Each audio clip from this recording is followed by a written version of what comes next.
Bisperas ng bagong taon noong 2005, nang umalingaw-ngaw ang isang putukan sa bayan ng Molino, Bacoor, Cavite.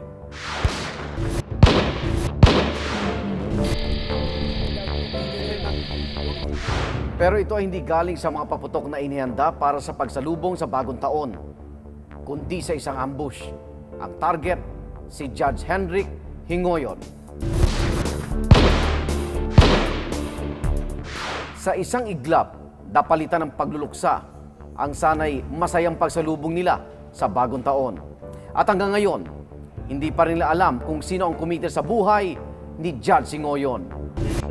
Ladies and gentlemen, before the eyes of God, I am completely innocent and have no involvement whatsoever in the said killing. Magandang gabi, ako naman Arnold Clavio. Ang mga tanong ng kahapon, sisa sa atin ngayon dito sa Case Unclosed.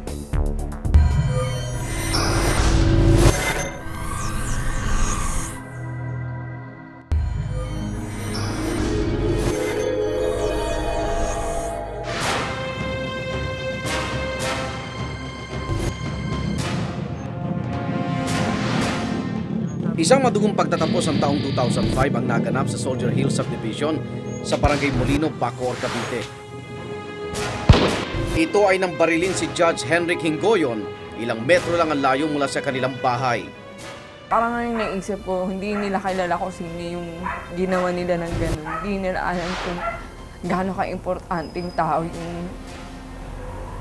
yung tinanggal nila sa amin. Hindi lang sa pamilya na, kundi para sa ibang tao na rin.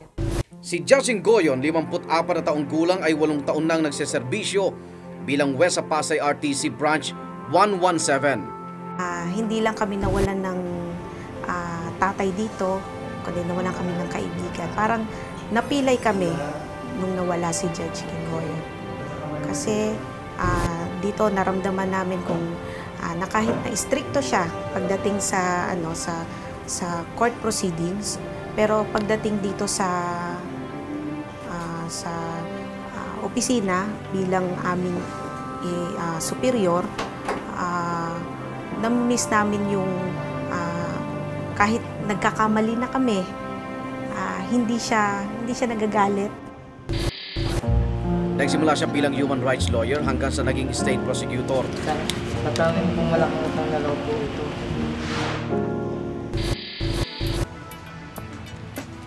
The court is now in order to be presided by Honorable Judge Henrik Hingoyon. Court is now in session. Silence is endured. Please be seated. Matunog ang kanyang pangalan dahil sa ilang mga kontrobersyal na kasong hinawakan niya. Criminal case number 1B. Isa na rito ang kaso sa pagitan ng Piatco at NAIA Terminal 3, na kung saan inutos niya ang pagbabayad ng gobyerno sa Piatco para sa kontrol sa NAIA 3 Terminal. Hinawakan din niya ang isang kaso tungkol sa droga sa pagitan ni Senior Superintendent Manuel Baserna at sa 2 Chinese nationals. Mga mabibigat na kaso na tila nagbigay din ng mabigat na banta sa kanyang buhay. Noon pa man, sinasabi na niya na yung trabaho ng mga judges is yung isang paa daw nila nakabaon na sa lupa, yung isa na lang ang naglalakad. So sabi niya, in 30 years ba, hindi ka pa nasanay sa trabaho ko? Yung parang anytime ready talaga. Taong 2005, habang lumalapit na ang pagpasok ng bagong taon, umiikli naman ang mga oras na nalalabi para kay Judge Hingoyon. Nagano na kami, nag-jogging kami dyan sa yung Heavenly Peace na Memorial Garden dyan sa amin. Hanggang 7 o'clock. Pagdating namin ko sa bahay, nagluluto pa ako ng almusal.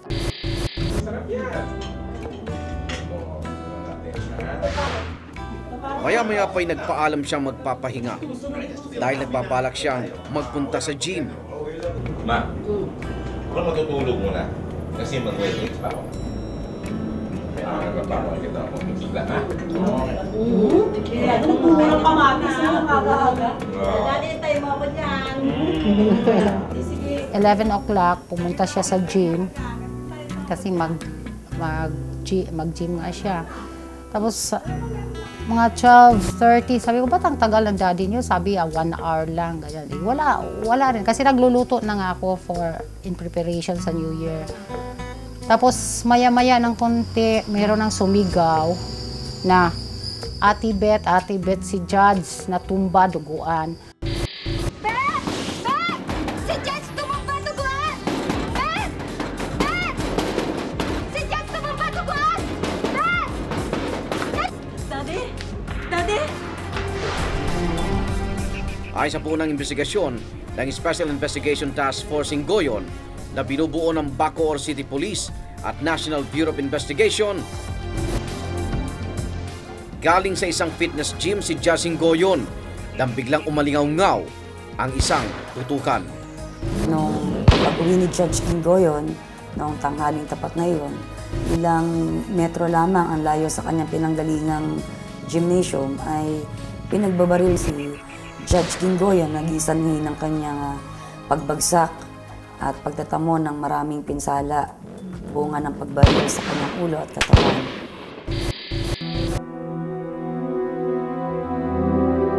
Akala ko mo kung ano natumba. So ako naman, takbo din ako. Pagtakbo ko dun, yun, nakita ko na siya nakahiga dun, tapos duguan. Sinasabi ko, di, gumising ka, ganyan. Tapos parang gusto niya magsalita, pero imbis na boses yung lumabas sa kanya, puro dugo na yung lumalabas sa bibig niya. Sinikap pa nilang itakbo sa ospital ang dugo ang katawan ni Judge Ingoyon. Ngunit dead on arrival na ito. Ay sa Task Force Ingoyon, 4 na putok ng baril ang tumapos sa buhay ni Judge Ingoyon. 12 oras bago salubungin ang bagong taon ng 2006. Ayon sa nakasaksi, matapos pagbabarilin si Judge Ingoyon, tumakas sa mga salarin sakay ng isang motorsiklo. Agad naman daw nitong nakilala mga suspect. Ayon sa baunang investigasyon ng Task Force Ingoyon, maaaring may kinalaman ang mga kasong nahawakan ni Judge Ingoyon sa pagpaslang sa kanya.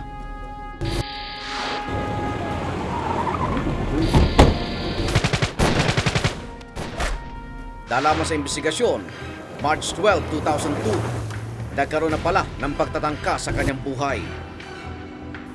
Kasi yung pamangkin ko yung natulog sa atik. Narinig ko na sumigaw din na may parang bumaril. Pero yung asawa ko, para hindi kami matakot, sabi niya, ay wala, parang dumaan lang ata. Sabi ko, hindi sa atin to yun kasi parang may ilaw-ilaw. Tapos, pagwalis ko doon sa harap ng tindahan namin, yun na isa-isa ko.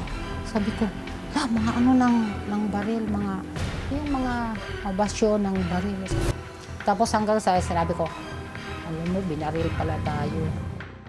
Sa parehong araw ay naglabas din agad si Judge Ingoyon ng affidavit na kung saan nakasaad na si Colonel Manuel Baserna ang naisip lamang niyang suspect sa naturang insidente. Kaya't lumutang ulit ang insidente sa anggulong tinitignan ng Task Force Ingoyon. Ngunit agad naman itong itinanggi ni Colonel Baserna.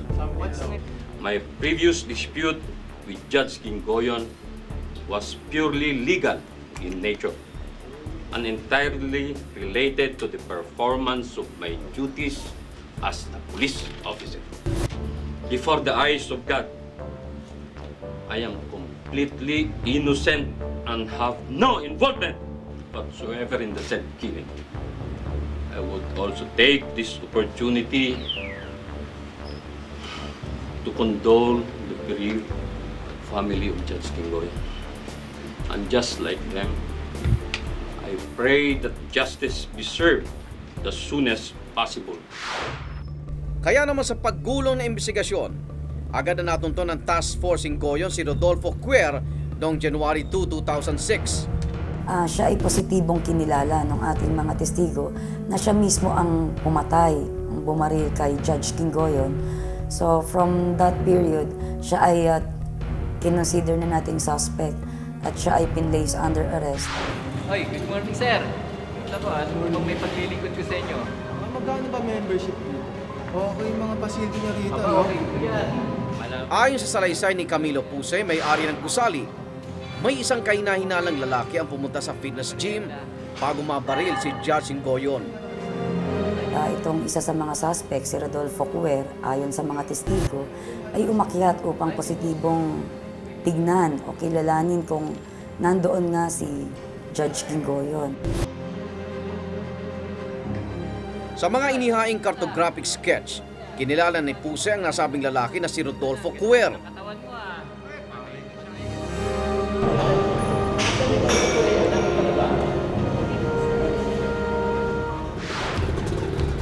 Ang kwentong ito'y tumugma rin sa pahayag ng isa pang testigo na si Michael Morelos. Papunta siya noon sa palengke na makita niya ang grupo ni Rodolfo sa labas ng gusali ng gym. At nang lumabas raw ang isang lalaki na sa huli, ay nakilala niyang si Judge Ingoyon mula sa gym.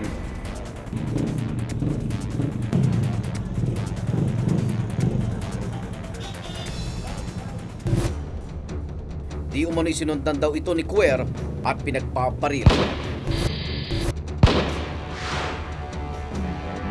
Mabilis na tumakas daw si Rodolfo sakay ng motor ni Mac. Bigla ding nawala si Rudy Baclor, ang isa pang kasamahan ni na Rodolfo at Mac sa pinangyarihan ng krimen. Ang pagkaka-aresto raw kay Rodolfo Cuer ang naging mitya para mahuli ang iba pang suspect na sina Mark Datas, Rodolfo Baclor. Nakasama rin sa hinuli sina Efren Samonte, Felimon Rabino at si Sahid Sulaiman. Kinasuhan din si Efren Samonte at saka si Felimon Rabino dahil sila ay kasama rin ng pagbalakan itong pagpatay. Sila ay tinag natin as accessory to the crime lamang. Itong si Sulaiman ang nag-bridge or yung nag-contact sa kanila para patayin si Judge Ingoyon dahil ito nga si Sulaiman daw ang may contact doon sa nagpapapatay. Mga hired killers daw ang mga ito. Rudy! Nakikiram nga ako ng martilyo mo. Lalong nabihin sa kaso ang mga suspect dahil sa pagtestigo ng kanilang kapitbahay na si Eduardo de Dios laban sa kanila.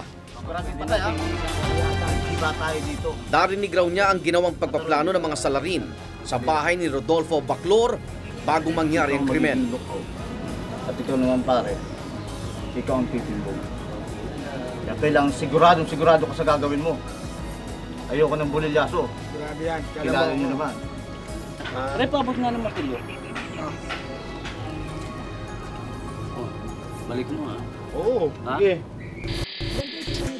Ayon kay Special Investigator Labaw, isang kumpanya raw ang nasa likod ng pamamaslang kay Judge Ingoyon. Naniniwala kami na ang pagpatay kay Judge Ingoyon ay work-related sapagkat inimbestigahan din namin itong tungkol sa printing company at nalaman namin na mayroon ng kasong hinawakan si Judge Ingoyon very recently bago siya namatay na which involves a printing company at ito nga ay hindi naging pabor, ang kanyang desisyon ay hindi naging pabor dito sa isang printing company. Sa pagtugon ni Judge Henrik Ingoyon sa kanyang tungkulin, karahasan ang naging kabayaran kapalit ng kanyang buhay. Para sa Task Force Ingoyon, naging matulin ng pag-usad ang kaso. Sila ay agad namin sinampahan ng kaukulang kaso sa Provincial Prosecutors of Imus, Cavite noong January 3, 2006. Ngunit sa inilabas na resolusyon ng Provincial Prosecutor's Office sa Cavite, napawalang sala sina Efren Samonte at Felimon Rabino dahil sa kakulangan ng ebidensya laban sa kanila. Samantala, kasong murder naman ang isinampa laban kina Rodolfo Cuer, Rudy Baclor, Mark Datas at kay Sahid Sulaiman. Krimeng maring itinatanggi ng mga suspect. Nakaranas daw di umano sila ng pagpapahirap. Pilit daw silang pinapaamin sa nasabing krimen.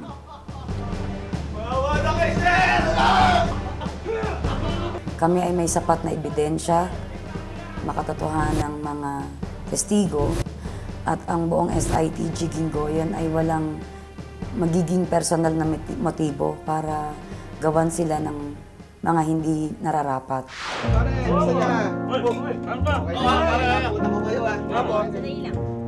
Ayon sa sinumpaang kontra sa laysay ni Rodolfo Cuer, nasa bahay siya nila Mark Datas noong oras na naganap ang krimen.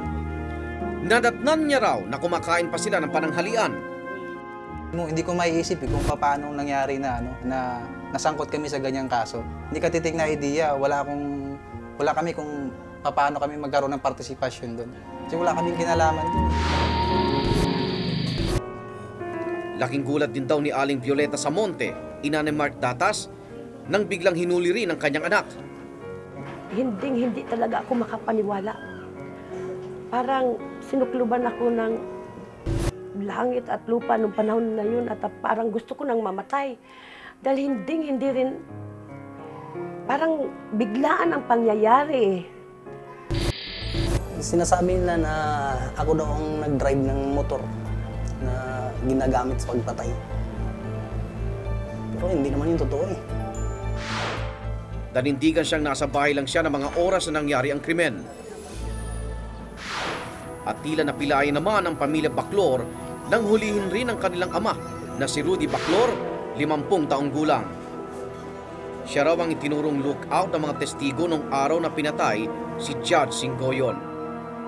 Siyempre po masakit kasi naghihirap po kami. Dahil siya lang naman po naghahanap buhay po sa amin eh. Minsan wala po kami makain, ganito po nagsisikap, saan po kami makakuha ng pagkain. 4 na taon nang nakikipagtunggali sa katotohanan ng mga suspect sa loob ng kulungan. Ngunit tila natapos na agad ang pakikipaglaban ni Sahid Sulaiman. Ang problema lang dito namatay siya sa kulungan. Pero sinasabi niya na wala rin siya kasalanan.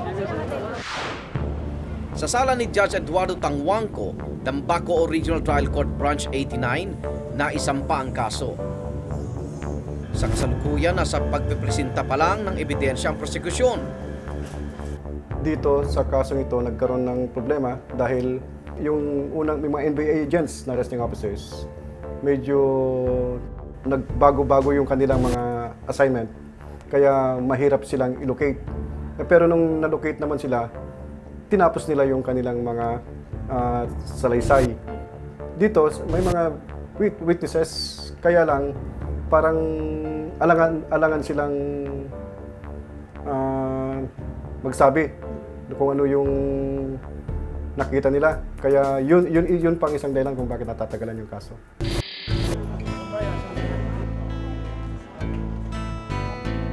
Sa part ng defense, hinihintay namin matapos ang prosecution. Pero so far, wala pang naikukuhang witnesses maliban doon sa NBI agent na hindi naman nasaksihan na ang pangyayari. Walang iba, despite na mga supena, walang sumisipot. Kaya napopospon dahil binibigyan din naman pagkakataon ang prosecution na mapatunayan ang kanilang kaso. Paniwala ng task force na ang mga suspect ang susi para tuluyan ng mahulog sa kanilang mga kamay ang sinasabing mastermind. Kung mapatutunayan natin na sila nga ay may direktang kinalaman at sila mismo ang nag-utos, nagbayad upang patayin si Judge Singgoyon, sila ay kasama ring maaakusahan, mahahabla at masesentensyahan sa kasong murder dahil may establish natin ang conspiracy. Sana nga kung gaano kasipag si Judge Singgoyon nung nabubuhay pa siya sa paglilitis ng kaso, sana naman itong kaso niya, sa kaso ng pagpatay sa kanya, sana mabilis ding matugunan. Maasa ang mga suspect na matinig ang kanilang bersyon ng katotohanan, habang ang pamilyang Singgoyon dalangin na may makamit ang hustisya para sa minsay naging tagapagbigay ng katarungan. Sa pagkawala ni Judge Henry Singgoyon, nabawasan daw ng ingay ang bawat pagsapit ng bagong taon sa kanilang pamilya. Malungkot kasi dati pag New Year, talagang pag nagpapaputo kami, isang buong pamilya kami nasa labas. Tapos ngayon pag New Year namin, parang nakakatamad na magpaputo kasi nakikita mo yung ibang pamilya, kumpleto sila. Tapos kami, ano. Ngunit naging inspirasyon naman daw ito para sa kanila na lalong maging matibay ang pundasyon ng kanilang pamilya. Para naman sa mga nasasakdal, umaasa silang mapatunayan na sila'y walang mga sala at tuluyan ng makalaya mula sa kulungan. Gusto ko po makalabas ng maaga pa para ang pamilya ko matulungan ko. Sana nga po maawa na po sila sa tatay ko na makawala na po nila kasi maawa po sila sa amin. Naghihirap po kami. Wala naman po kasalanan yung tatay ko. Sana po maawa na po sila, makonsensya na po sila sa ginawa nila. Dahil nahihirapan na po kami sa buhay namin. Ito rin ang dalangin ni Aling Violi sa kanilang pinagdadaanan. Ay sabi nila,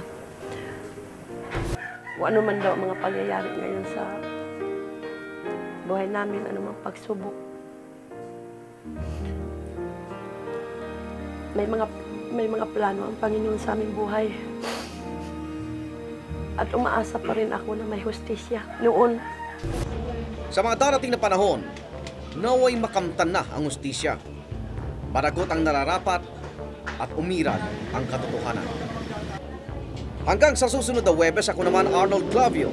Ang mga tanong ng kahapon, sisiya sa atin ngayon sa Case Unclosed.